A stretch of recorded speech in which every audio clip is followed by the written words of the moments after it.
Hey Cloud Gamers, today I'm having a look at Star Citizen running on the Shadow Boost. If you look in the top left, we've got the stats from the boost itself, and down the bottom you can see my ping and latency to the machine itself.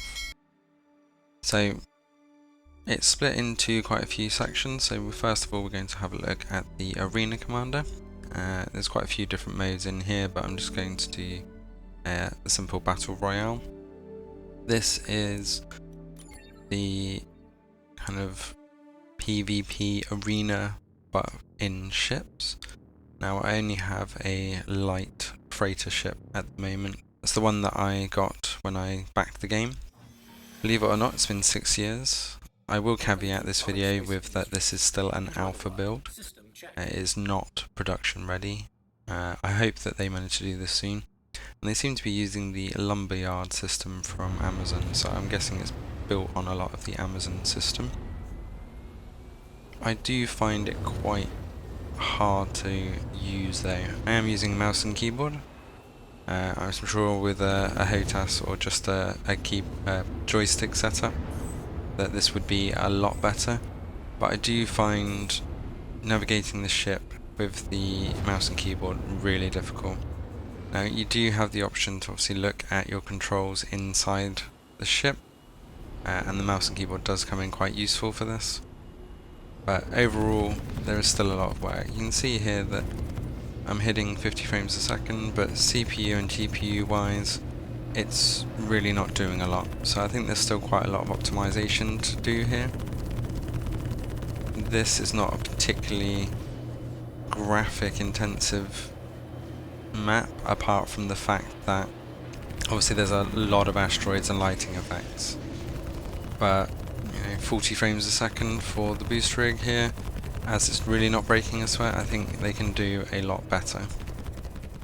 So that's the Arena Commander, and we're going to have a look at Star Marine, and this is its attempt at PvP.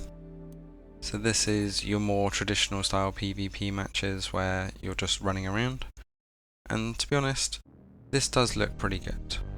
But again, I think there's still quite a lot of optimization to be had there. And obviously there's a few bugs still. 3, 2, 1.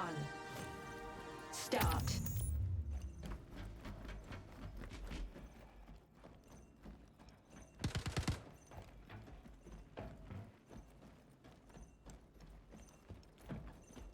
There also needs to be some more tutorials in game. There's quite a lot missing at the moment. If you ask in game, people tell you to go and have a look at YouTube videos, which is not a great way to start a game in my opinion. But you can see here that graphically it does look really nice moving around, but again the CPU and GPU on the shadow box is really not doing a lot. But you can see that it's dropping down to 30 and sub 30 frames a second in quite a few places. So obviously, as I said, this is an alpha build and hopefully they can do a bit more in future. The PvP in this is very unforgiving, as you'll see when I finally get somebody. You do get dropped pretty quickly, so if you aren't paying attention, you will be dead in a couple of seconds. There is no kind of comeback once you start getting shot. As you can imagine, I died quite a lot as I was getting used to this game. And capturing is also quite difficult. I've not actually managed to capture a control point yet. And here's one of the graphical bugs where it constantly says I'm respawning even though I have respawned. Moving over to some of the universe stuff then, one of the most simple things you can do is go into the Hangar. This took a little bit of figuring out and a bit of research, as I was expecting to kind of see my ships here already, but you have to basically run into the middle here and find one of the blue dots and kind of spawn your ship. You can have this kind of third person view, which you can't really do a lot of interaction in, and for some reason I've got these weird purple elbow pads.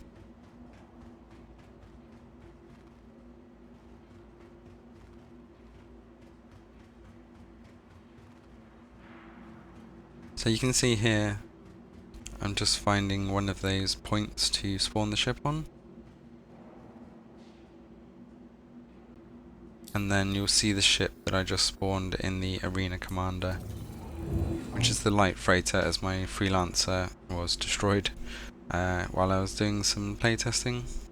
So you'll see me respawn that later and how you do that in the other part of the universe. Hangar really just allows you to have a look at your ship. You can get in it, customize it, but you can't really do anything else. You can't fly it out of the hangar, as it just seems to be a holding area. But you can have a good look around, practice getting in and out. You can play with all the systems.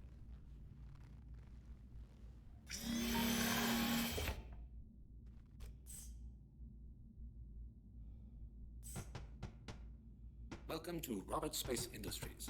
Enjoy the ride. System check.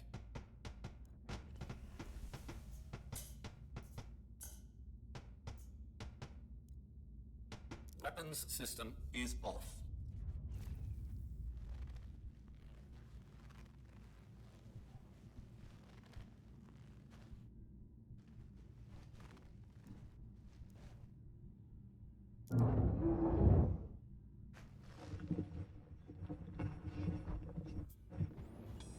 So, moving on to one of the biggest parts, or the biggest changes in the recent alphas, and that's one of the spaceports.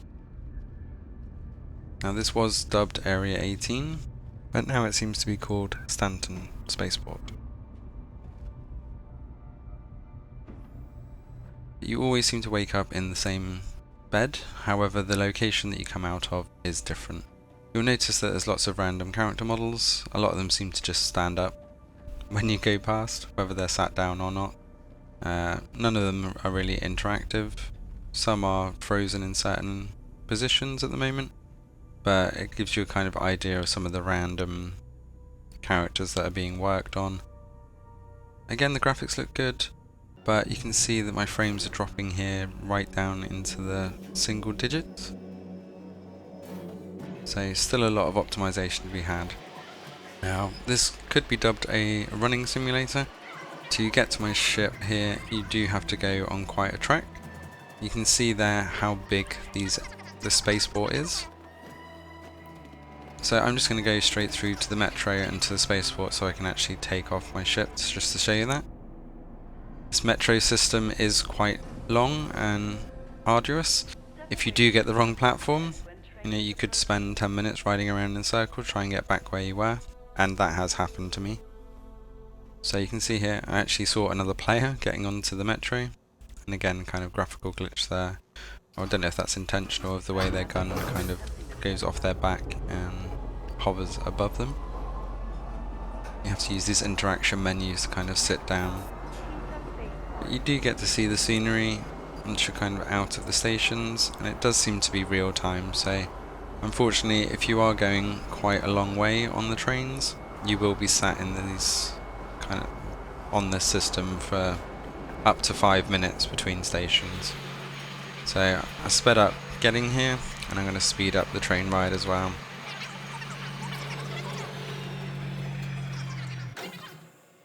As you can see, they have really worked hard on providing all of that kind of context around the spaceports, but it does mean at the moment there is a lot of running around. And then once you get to the spaceport, you have to use these consoles to call your ship, or if you previously destroyed one, then you need to file a claim to get it back. As you can see, while I was practicing takeoffs and stuff, I did manage to destroy my freelancer, so I have to file a claim to get that back. Fortunately, it's only a 16-minute wait at the moment, and it doesn't really cost me anything. How that's going to work in the full game is unknown at the moment, but because my light freight is still available, I can retrieve it, and then that's going to give me a hangar for me to go and pick it up from. So, hangar 6 here, and guess what? More running. I have to go find the elevators, and then I can go and have a look. As you can see, the stations are still in work, but they do look quite nice. You do also have the ability to rent some of the vehicles if you haven't pre-purchased them or managed to purchase them in-game. You can use these consoles to have a look at what you can rent. I don't have a lot of money in-game at the moment, so my options are very limited. But it's a very interesting concept to be able to just rent ships at a later point. before making that kind of full purchase, if you just want to see how they perform.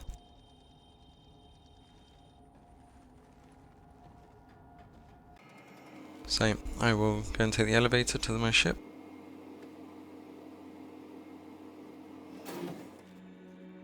Some of these interaction controls can be a little bit fiddly, and there's not a lot of feedback at the moment, so sometimes you don't know whether the elevator's going to arrive.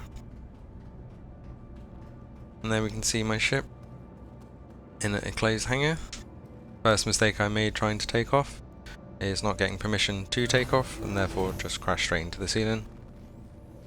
Well, because I wasn't level with my mouse in direct center, which you'll see in a second, I basically didn't take off straight up. I took off straight forwards and rolled, and that's how I lost my medium freighter. So you have to turn your ship on, request clearance to exit, and then you can begin the flight procedures. You are cleared for liftoff.